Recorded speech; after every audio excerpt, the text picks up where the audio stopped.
Hey everyone, I'm excited to release the next installment of Beyond the Forge. Our next episode goes into a deep dive with our guest, Angelina Tadros. She's coming from Calgary, Canada, and I went to interview her for some Q&A on life decisions that she had.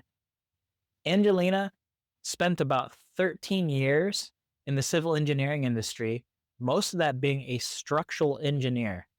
Now, for those of you that don't know, structural engineering can be tedious and it is a very demanding job.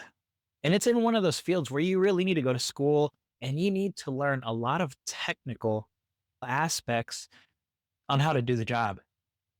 Now, when I talk to Angelina, we're going to discuss a little bit of her backstory and exactly what she did to move past the grind. And what she's going to do is she's going to provide you some value to provide those founding principles that built up the next chapter of her life and how she pivoted from a stagnant career to something that she ultimately pivoted into that completely blew everything out of the water. She is not a structural engineer anymore. And I'm going to let her tell you why and what she did to break free from those chains in order to make herself more successful and happy in life. So without further ado, let's get into it. All right. Well, it's good to meet you finally. So Angelina, I'll tell you a little bit about myself. I was prior military service, came out of that about 10 years ago, and I completely did a 180 in the industry that I was working in. So I used to be a full-fledged mechanic, and then I went into data analytics. And I've been in the industry now for several years. And so now I'm a data science manager. And what I would like to do is serve a higher purpose. And so I started a consulting firm to help small businesses so that I could spread the wealth on my skills and knowledge and expertise to help out small businesses and making sure that they're taken care of. So that's been something along the lines of what I do at the moment. So you're out there in Calgary? Yeah, I was actually raised here in Calgary, and then I went to school in Toronto to do the bachelor's of engineering degree, and then I came back and worked in Calgary. And I'm still in Calgary to this day. Never left. So beyond your professional bio, so I just know little tidbits about you. You used to be in the civil engineering industry. You were a structural engineer. You essentially made sure that public safety was a priority. Things didn't collapse, fall apart, bridges, buildings, stuff like that. How long were you doing that? You went to school and then you got into structural engineering.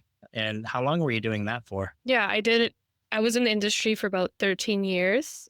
I started on working in actual construction as a field engineer. So I would go to the office and then back to the site.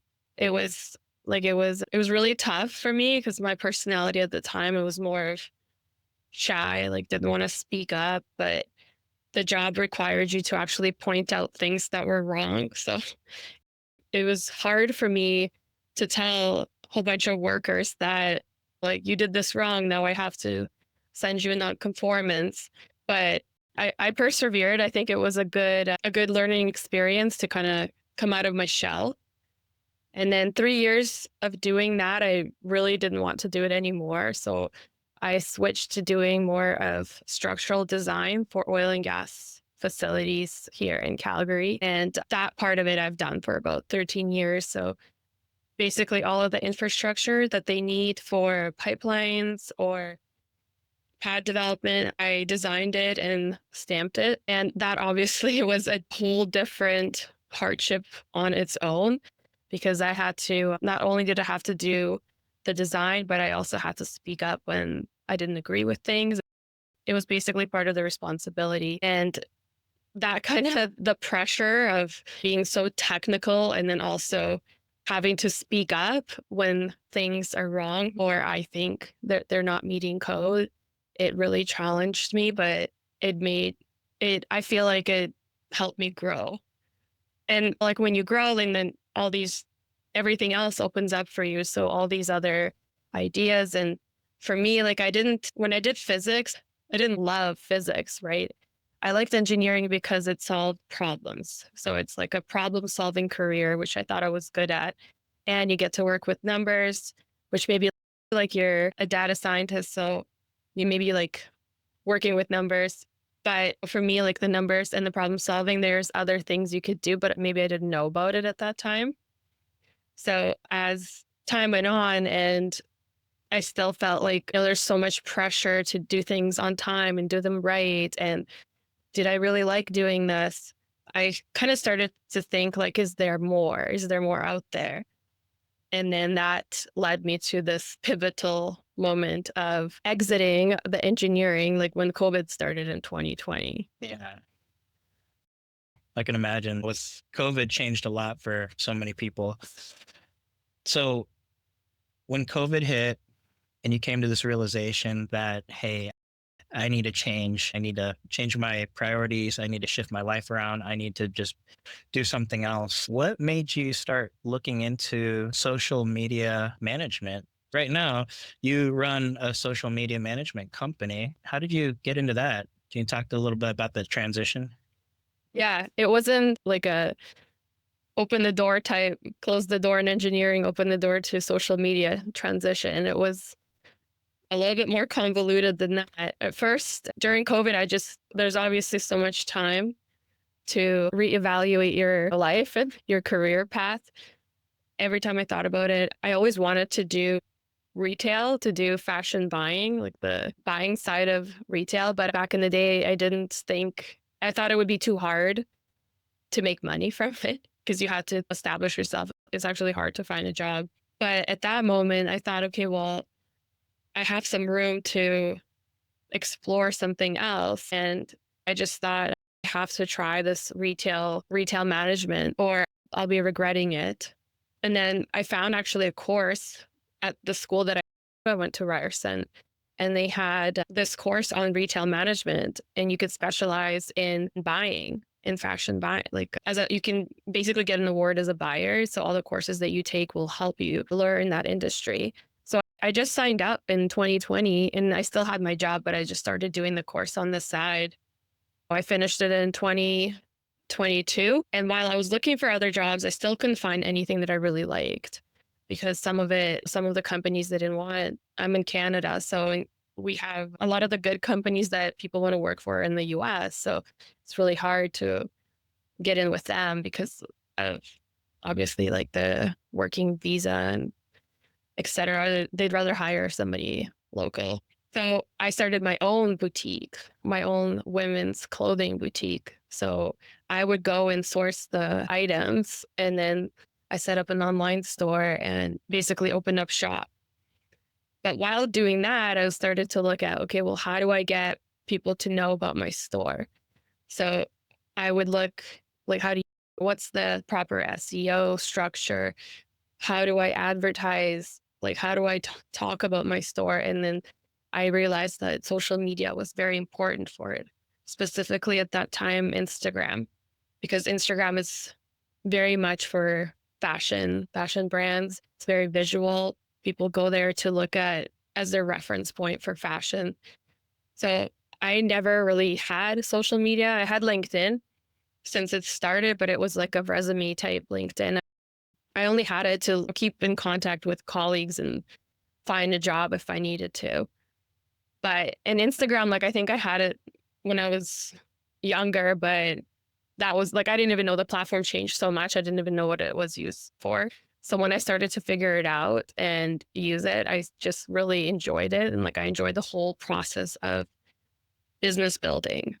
So eventually one of my friends, she was like a very big supporter of mine. She wanted to have a social media account for her business. She became a realtor. So basically she wanted an account to get more clients and connections. And I helped her with it. And then she said, like, this is insane how much you know and how much you're helping. Like, why don't you do this as a side hustle to help your store? And that's basically how it kind of rolled from there. I signed up on Upwork to like, it's basically like a service where you can freelance random jobs for people, and social media was one of them. And then I just started finding clients, and it kind of came, I attracted, I guess, that social media aspect of it. And it started doing way better than the store. Like fast forward, like it was a year and a half or so. Now I'm like all in focusing on this part, and I'm just really liking it. It's better than the store, and it's better than I guess, the engineering part. Yeah. You branched out into social media, and then is the store still active? Are you still It doing is. that? Okay. It is, but it's not my priority, and I don't know if I wanna keep it around for much longer. I do enjoy it, but it's not what I know about business. It's not the kind of model I want to invest in right now. Okay. So as you started transitioning to that, you started doing that more full time. Your focus was on that leg of the business, and that just kind of expanded and gave you more opportunities that way. What's the typical day look like for you now that you're doing that? Yeah, so as part of the day working, there's the client work and then there's working on your business. The client work for me always comes first because they're invested in their business and they're trusting me to grow their presence on social media. My like favorite platform right now to mention it, it's LinkedIn because it's right in that space of business to business relationships where my clients are there and their clients are there. So it really helps to really understand that platform. So I usually plan the idea of the content in advance on a Sunday, like on a Sunday or Saturday. I'd plan the week ahead. And then come Monday morning or Tuesday morning, I just go through the list of all the ideas I've had and I would just fine tune all the details. Then I do a lot of engagement. So I would look at other people in the industry and I engage on the client's behalf and for my own account as well. So it's a little bit of a joint effort, like getting to know the people out there, the businesses who need this service, and then going back in the afternoon to the drawing board and then organizing like how am I gonna get new clients for my business and how do I get more of a voice for my clients as well. So it's a lot of, I would say it's a lot of still desk work and like strategy and problem solving or you know what, and it's not like that for everybody, but I think I made it that way just because that's what I excel at and I can, if I have like the path forward, the strategy, it makes it easier to do everything else, including the content. Okay. So I want to take it back a little bit now. So you had to work hard to get to where you were at, right? So you pivoted industries, and you probably had a few times in your life where you were like, well, I'd rather focus on this. And ultimately, it led you to where you are now. And it may be a different path in 10 years from now where you could be doing something completely different, but we don't know the future. Okay.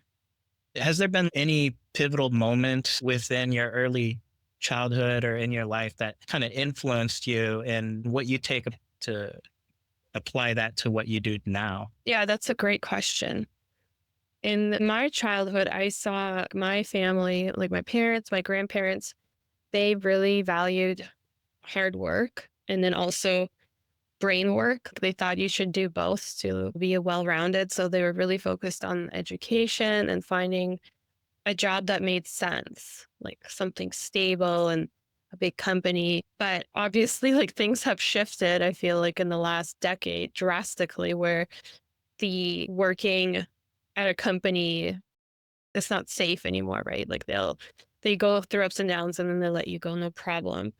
Meanwhile, like you're committed so much time to them. And I feel like that it was really hard to adjust that mindset. Like when I initially always thought, okay, well, if I go to school for engineering, I'll be paid well and then I'll be free. Like I'll have freedom because of my security. Like I'll have a steady job and a paycheck coming in. But, you know, like that feeling, it never happened.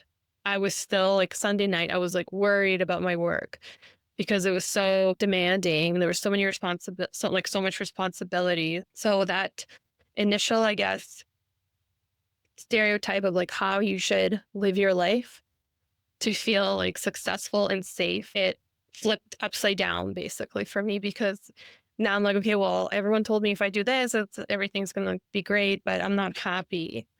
So at that point, that was the time where I'm like, okay, well, what can make me happy? And letting yourself think about of how you want your basically your life or career to look like is what helped me come to the where I am now. And I know like a lot of people, they if I tell them, especially when I started the boutique, they're like, "What are you doing? Like you're crazy. Why would you ever leave engineering to do like a boutique?" But now I find a lot of people are like, "Well, I don't want to do like a lot." Some of the engineers that I've ran into, a lot of them switched because they had the same like, "I'm not happy.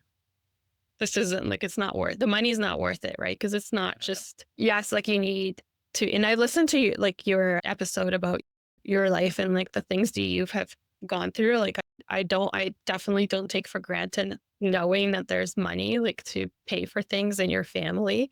But once your mindset is shift to like, how can I be more abundant and enjoy life, then I feel like the opportunities are different and you focus less on like, how do I survive? And more like, how do I like squeeze everything out of this? Yeah. You bring up some good points because it's like most people, they go through life, they're not taught financial literacy, basic financial literacy skills in school or in most schools. And a lot of people grow up just kind of trapped in that. What we have like now, the middle class is where people are struggling now because we have this system that's designed to just tell us what to do, to go to school, get good grades, get a good job. And it's almost like the blueprint of your life. Like you need to follow this if you want this. But it's not going to get you that much fulfillment because what does it lead to? You're working and you're just living to work and then you retire. You want more of that freedom, but a lot of people don't know how to go about that. And I definitely think that's important to build multiple streams of income, even if they have at least two ways of getting paid. I draw from Warren Buffett. He says that you shouldn't rely on a single source of income. And to be honest, it's literally like one step closer to poverty if that's the only source that you're relying on. It's always something to strive for and trying to figure that one out. What would you really tell people on that kind of advice if they're struggling and searching for other ways to kind of go about it, trying to make it by and trying to start a side hustle and trying to start getting other streams of income going just so that they don't end up in that boat where they're constantly in the constant grind cycle and struggling and working that 9 to 5, or maybe they have a 12-hour shift for a job. They want to get out of that. They want to actually live. They want to be their own person. They want to be free. Yeah, I think the first step is to really understand what your limiting beliefs are, because that's what prevents people from leaving the comfort zone, right? They're like, if I don't have this job, I will not have a house and I'll be hungry and I will die, or like everyone will hate me, or like those are or, like the fear to keep you in the survival mode, but you don't need it anymore, right? Like if you, especially people who have that 9 to 5 job and they work so hard for their company, obviously they made it there for a reason. So they probably have all the skills that they need to succeed in any environment. And speaking to those people, like the ones that I find that they're unfulfilled by their job, but they do a really good job. So figuring out like, what is it that like you're scared of? Is it disappointing your family? Is it like, I'm not going to have a stable job? Like, I'm not in control. Like, those are the typical limiting beliefs that somebody has to really sit down and think it through. And if you face those limiting beliefs and overcome them, what do you want your life to look like on the other side? So I think like right now it's more, there's vision boards and like picture what your life to be like. And there's a reason why those things are so popular is because first, I think you really have to think about like if I had, let's say, if I won the lottery and I had $100 million, like, so money is not an issue anymore. What, like, how do I see my life? Like, what would I do every day that just bring me so much joy, right? And feel like I still have a purpose. I think going down that path and then working backwards, like, how do I make that life? Because you can make it. It's funny, like how like things may not be exactly how you plan it. Like, oh, I'm gonna win $1 million, and then the next thing I know is that's it. Like I'm sad, I'm traveling everywhere. But if you set the goal of like, I want to really not think about money and it's not an issue anymore and I want to enjoy it, your brain will like carve out the path to get there, but more like tangibly, right? Like you'll be like, okay, I don't want this job because it's taking up all my time. I don't have time to spend with my family and I don't enjoy it. It's too much pressure and I'm doing all the work while like Joe is not doing any of the work, right? So then you'll be like, okay, well, maybe I can look for another job or I can go move to another industry but use my skills, or maybe I can just go and start something new with a friend. It just, you'll get there once you have that idea of what success is for you. Yeah, definitely good point. Was that how it was for you when you realized that you wanted to make that jump and that switch and getting into entrepreneurship?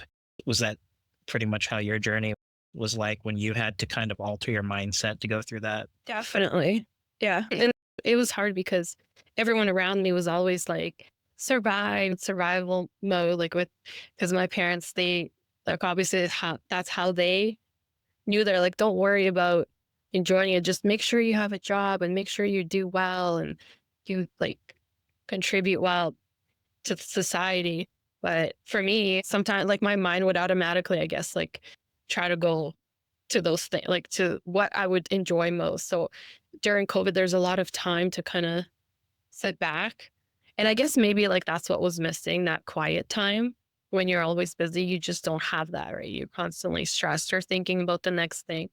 But when you have that time, just sitting back and thinking, like, what would my day look like if I did whatever I wanted, or like if I did something that really was meaningful to me? And so I would like picture being this like fashion buyer and the decisions I had to make. And then all of a suddenly, like they would be good decision and like what my day would look like. That's the kind of things I would think about. And I let myself think about it. So then my brain was like, well, like I can probably do that. Like there's lots of people. Then you start looking around like, well, look, this person's in retail or and they're doing well and they have this career path and like, how did they do it? And then so your brain starts to like figure out how can I get there? And then you start taking these small actions. First might be, I'm going to research about this job. And that's what I did. Like I looked up job opportunities first on Indeed and Glassdoor. And I just saw like, well, how much money do they make? And the money was actually not that far off from being a design engineer. So I'm like, well, wait a minute. Like this is something that could be really enjoyable, not stress, not, well, it's every job that can be stressful, but not the stress that you're willing to deal with. Right. So, and then next thing is there's this program exactly for what I wanted to do. All I have to do is just sign up because I'm already in the, like I was there. So there's no extra steps. You just have to pick a program and you're in.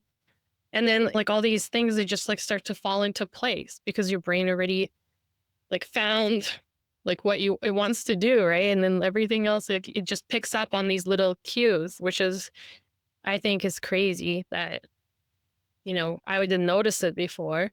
And then you get to the where I am now, and then maybe not knowing all the opportunities or what exactly I would want from that career. And because that's how I went into marketing and social media, which I really enjoy because it's still a lot of analytics and a lot of research and strategy. Yeah. So with everything that you had to gear your mind towards to will yourself to go through that, I'm sure there was probably some setbacks that you had realized along the way. What was the biggest challenge going through that? So you're trying to manage how to navigate these new waters, right?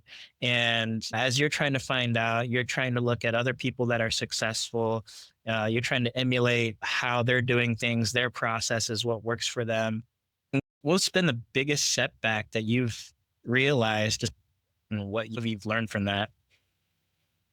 Yeah, I I still think that it's those roadblocks. Like I thought if you start something new, you have to see it through. And that's it. That's like the only way.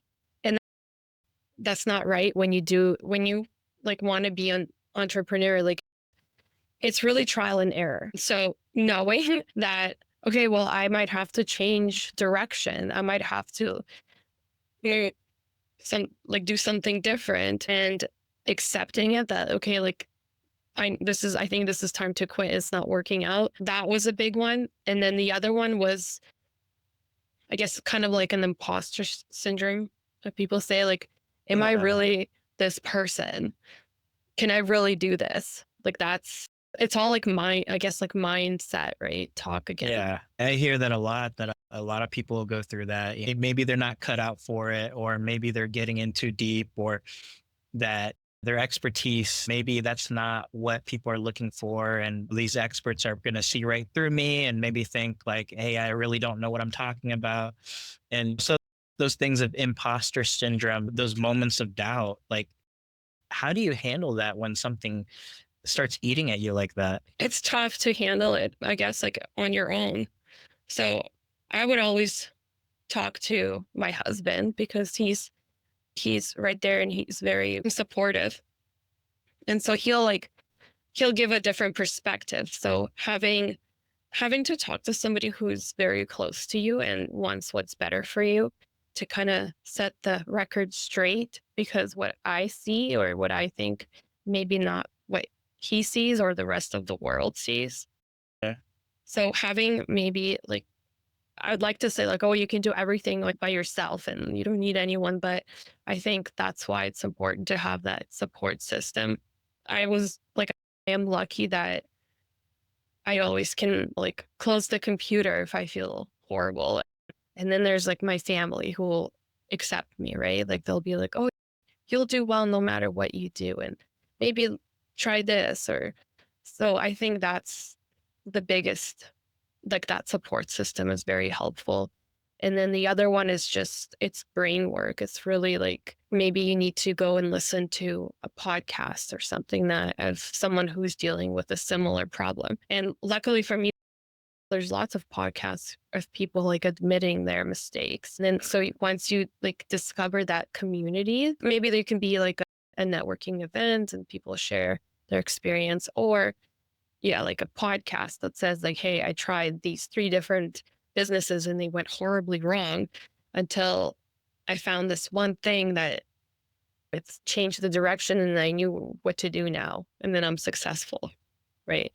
It's like all these stories, I guess, like the reference that you have in your head of what could be or what should be, you open up like to more possibilities. And that's definitely a big help. Yeah, that's a good way to put it, to open your mind, to expand and open more doors, doors that you didn't even realize were closed in the first place. And to your point, I 100% agree with you with a support system. So, I mean, it's great that you have your husband that's there, that's going to support you no matter what. That gives you a different, fresh perspective on the way of things that you maybe you had a blind spot, right? But he's like, well, look at it this way. Yeah. And then you can kind of see, okay, so if he sees it that way, maybe other people can kind of see it in a different light that maybe you missed. And so I always think, yeah, it's nice to get a different, fresh perspective on things and to continuously have that support. So you mentioned you have family, that supports you as well. Has there been at any point throughout your journey where friends and family, anyone that's been close, that has doubted you in any sense or tried to speak negative on what you were doing or what you were trying to accomplish, or they didn't feel as though they were as supportive as you had hoped they would be? Yeah. I I don't know. Like I didn't the thing like I didn't pay attention to it too much just because I was so like miserable, like working so much and not enjoying it that I think luckily my mind was already like, don't listen to anyone because they like maybe their job is not good. So I had the kind of mindset that I would rather like my want to find something like I really love is way greater than my fear. So it wasn't I would have days and be upset thinking like, oh, this person must think I'm this like not like I'm making a mistake or being doing something really dumb. But like no one out in the open said it to me. So I'm sure they thought of it, but like I just didn't want to hear it basically. I think I like kind of blocked my way from it. I know like I would get like the moment like my husband started to say like I think the marketing is like really is an opportunity and like you're doing so well in it. He was just well like maybe this is the way forward that could make it could be a good business instead of the boutique. I know sometimes it used to make me mad. I'm like I want this boutique to succeed. Like once I had time to like time went on and like I thought through everything, like I definitely agree that is a better way and it's more fitting with my like what I like to do and how I like to spend my time. So there's moments obviously like that, but I think when someone is like there's somebody who would wants the best for you, like our parents, like they would probably be like, do whatever keeps you safe.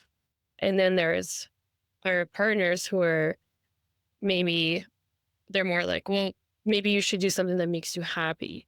Right. So it's a different support. So it's important to listen to them if they have a good advice because it definitely, I feel like the marketing path is was a better one for me. It's just that maybe I didn't like it didn't click at that like a year and a half ago. Yeah.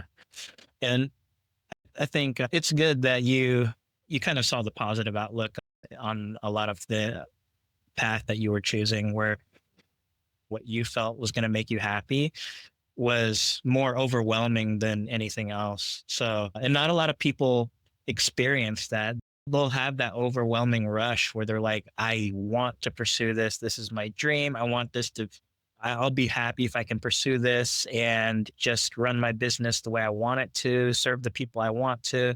And a lot of times, like you mentioned, it just things don't always turn out the way that they had hoped for or what they had planned. So kudos to you.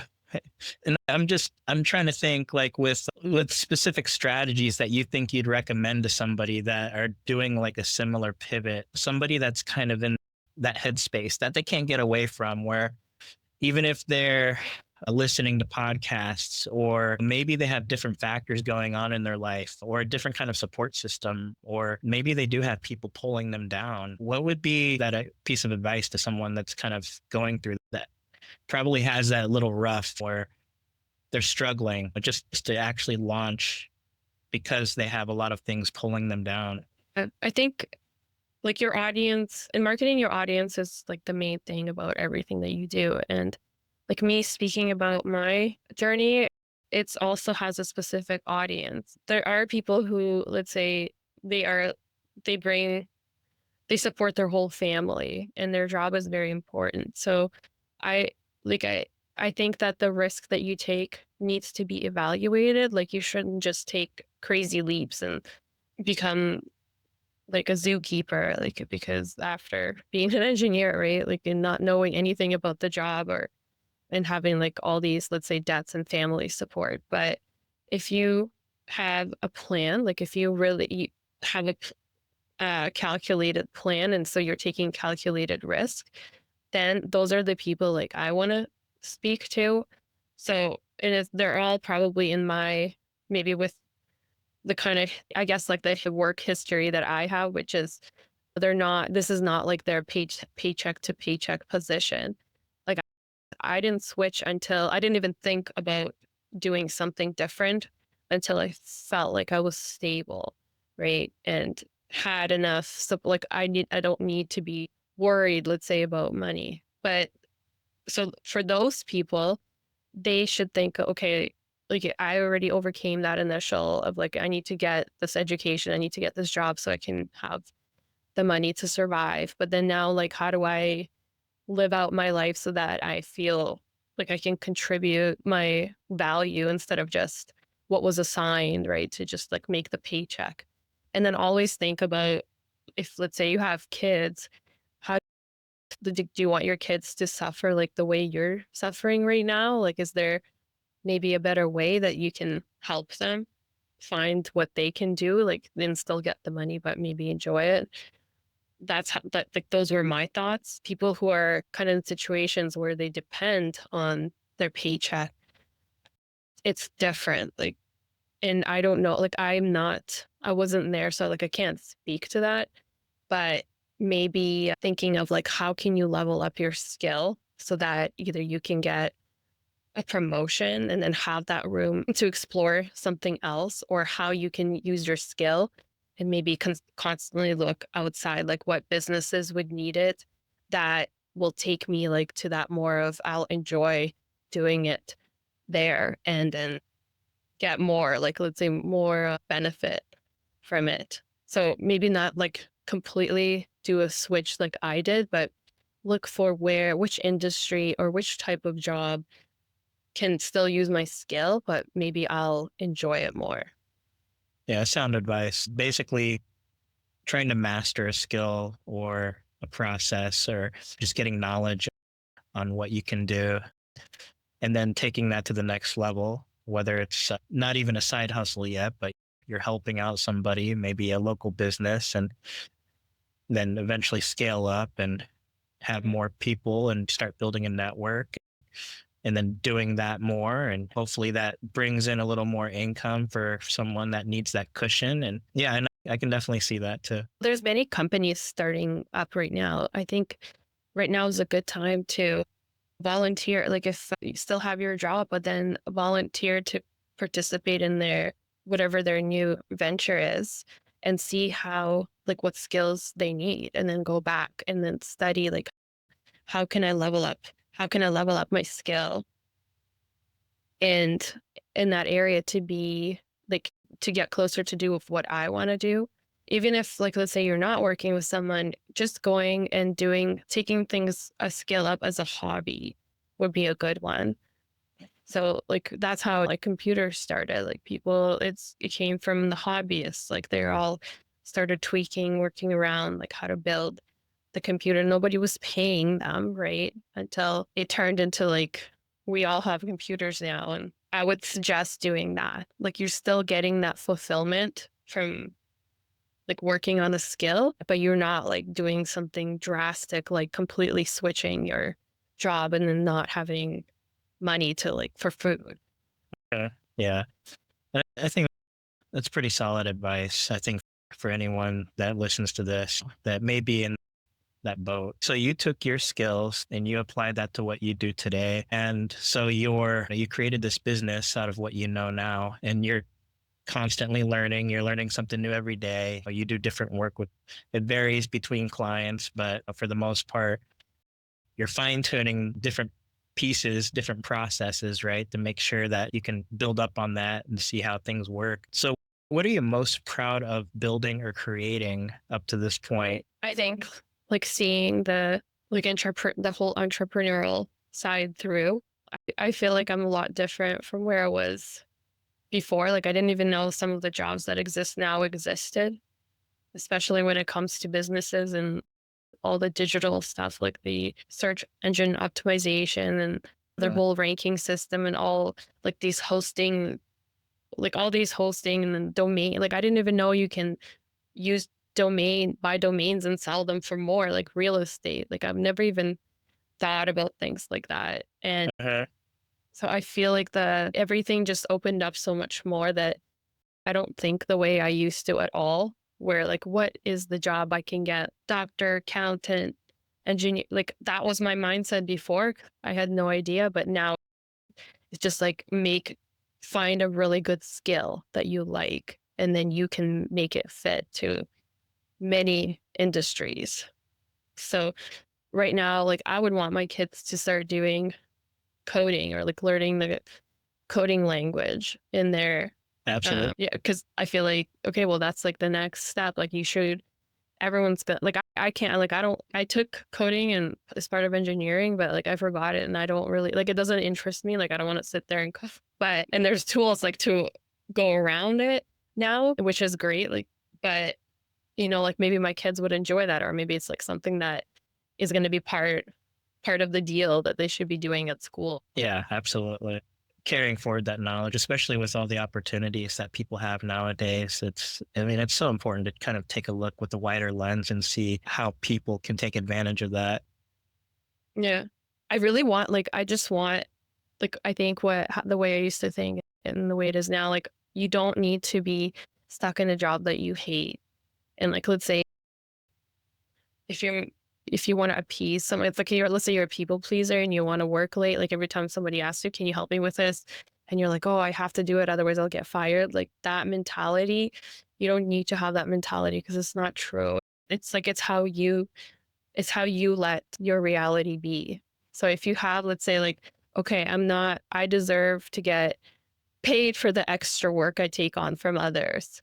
And so you defend yourself and you stand up for yourself and tell your boss that, hey, like I'm valuable here because I do this and this. Like, can I either I'm happy to like take on the work of others, but I want to let you know that it is somebody else's work and maybe I can like have more time off or like a bigger ask for that raise, right? In like the organizational structure is so much different. Like I see it differently now than it was before. Like you can ask for things. Yeah, it depends on the industry, who you're working for. But ultimately, I mean, you don't want that to lead to burnout, Yeah. which happens to a lot of people. And that hustle culture leading to burnout, I mean, it affects so many people nowadays. I think a lot of people really do have to shift their mentality to kind of get out of that toxicity where they feel like they need to be a people pleaser and that they think that their value is worth more if they put in that extra effort, or hey, if I work overtime and I'm just going to get it done, and that go. And there's not a lot of value that comes out of it. And there's definitely ways to work more smarter and more efficiently without getting burnt out. I guess in your aspect, so you've given out some pretty good advice on people that would probably be wanting to start their own thing or be aspiring entrepreneurs. But what's the one thing that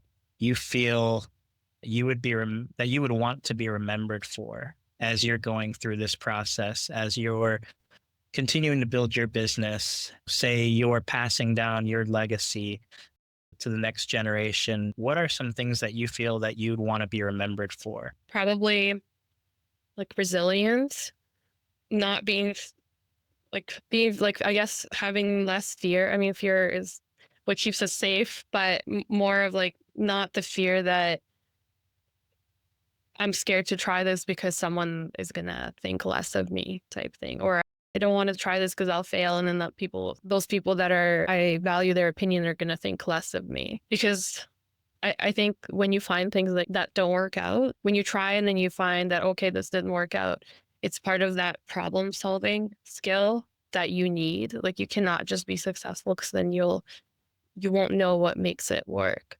So maybe having that, like she's resilient, like she's not as afraid to fail and then get back to it.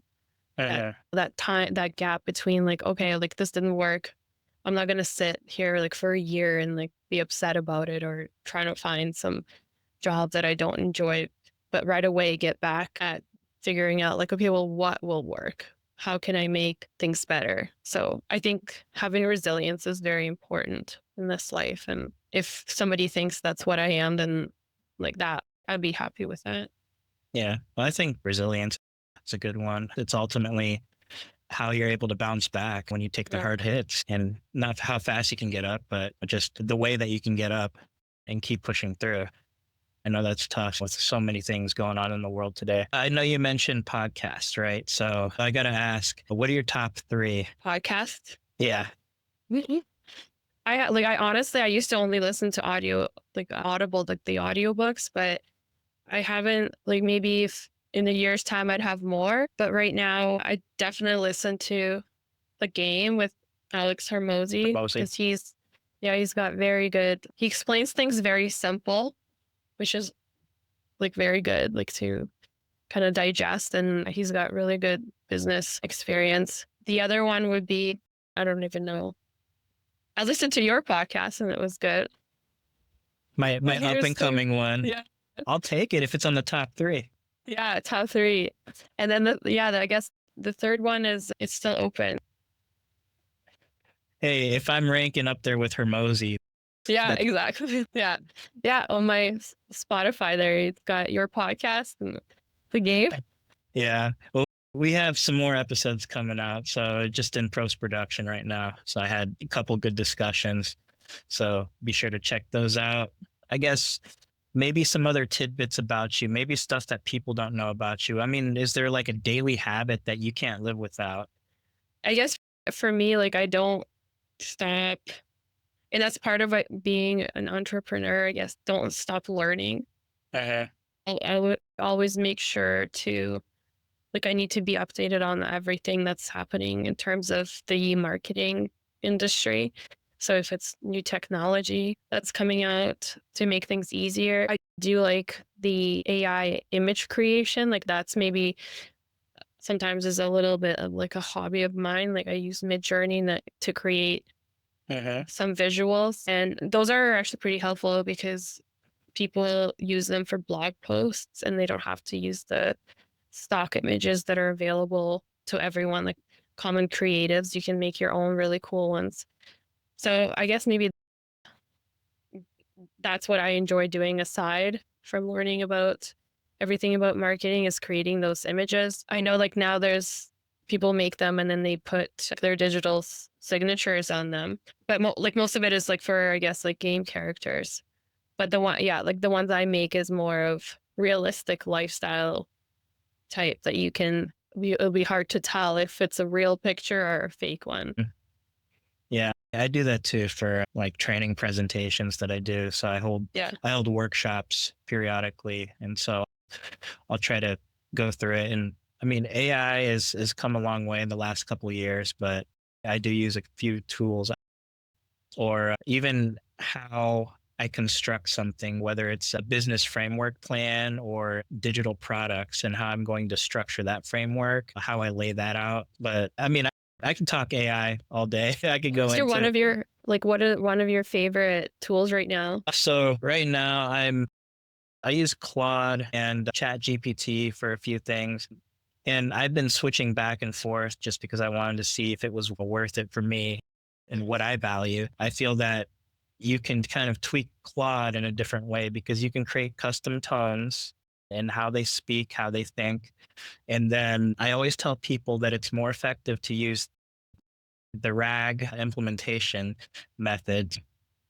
You're essentially stacking material that you're feeding into an AI tool, and then you're letting the AI, the large language model, discern the contents from that instead of being trained off of external elements. So you're confining that model to just what you want to feed it.